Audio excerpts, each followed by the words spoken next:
Yeah, that was obviously a fun game. It took a little longer for us to get into it, I think. And when we went down 3-1, I was really happy with the way we responded and how our team stuck together the whole time and found a way to win a game. And that team, we know defensively they're tough. They don't let too many pucks by them, and they're able to strike when they get an opportunity. And I think I was really happy with the way we finished the game and were able to take home the win. Ryan, that third line all season long is kind of giving you guys momentum when you really needed it. Can you just talk a little bit about Erin's performance and that momentum they gave you closing out that second period? Yeah, she did an awesome job. She really got our momentum going and kept the team staying together, and she just kept sailing the pucks right towards the net, and she just kept putting them in, which was awesome. And the way she celebrated just put the team up, and we all were so excited. Can you take us through your overtime goal? I mean, there's some traffic in front, little chaos, and you find that puck and put it in. What's it mean for you, first of all, and then what's it mean looking forward to the Hockey Semifinals? Well, it means a lot. As a team, we get to go on, which is huge, especially as a senior. It's so exciting. But yeah, we're really looking forward to next weekend, and hopefully we'll do well. Yeah, just take us through that play, though. You saw the puck. Did you know that you had to put a stick on it? Did you try to make a pass? What was your thought through that? Well, I saw Katrin move it towards the net, and I was just trying to get it in. I just kept seeing the puck. I just kept working to try and get it in. I was like, we need to get this puck in. So it was a team effort, and it was huge for everyone. We had a couple of misconducts during the game that seemed to swing momentum the other way. What was said on the bench to really pull that momentum back? Especially, it was less so after the first period. The second was when we went down. Yeah. But after the overtime and even with UConn's goal, we kept momentum. Yeah, we we said it. I think I said it yesterday too. We've been in the penalty box all year long. And it seems like we almost can't get out of our own way from it. But I think one of the things that I think we started talking about on the bench was just all right, let's kill this another one off. And we've done it all year and found ways to kill it off. And there were a couple of huge ones that we were able to kill off and I thought make a nice play. I mean, they made a nice play on their one power play goal, but I thought overall our penalty kill was good, and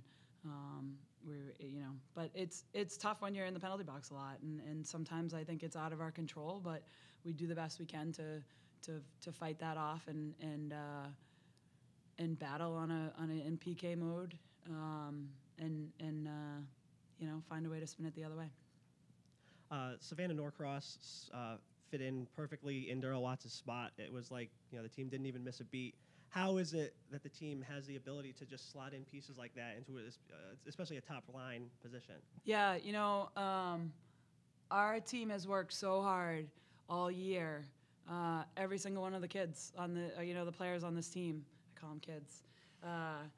They've worked so hard every day in practice, and Daryl's a little banged up, and I thought it was a good time that she kind of needed that break. And for Savannah to step in and do what she did as a freshman, I thought was unbelievable. And it could have been any of the other players that didn't get a lot of playing time today. I have I have all the faith in the world in everyone on our team to be able to step in when they need to. And it was showcased tonight by Savannah. Ryan, you've grown through your career, moved up the lines, worked really hard, and you've become really one of our strongest two-way players, I think. And what message would you have to a player like someone like Norcross, one of the freshmen who started out on the lower lines? Just keep working hard. She's doing a great job, and all of them are. They're working hard every day, and just to keep pushing and to not get discouraged and to keep working.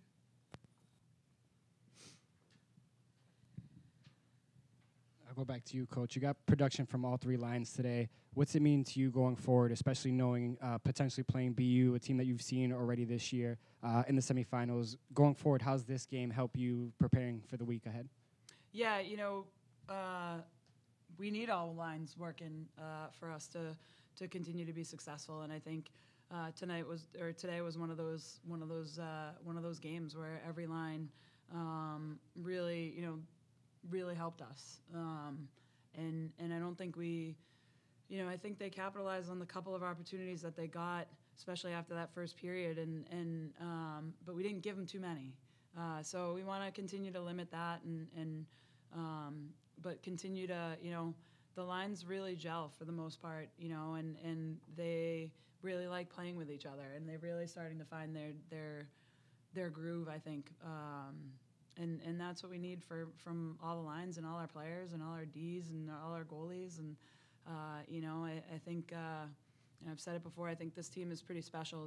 They're a tight-knit group, and they really work for each other, and they don't care who gets the credit. And they don't care if they're not on the power play. They don't care if they're not on the penalty kill. They know that the next person's going to go out and do their best for their team. And I think today was one of those days too. Lastly, Coach, we've seen a lot of reactions from you on the bench this season. In the first period, you were a little frustrated. Is that the most frustrated you've been behind the bench this year? I think there's been worse maybe this year. I think maybe there's been a few that have been a little worse. Thanks, Coach.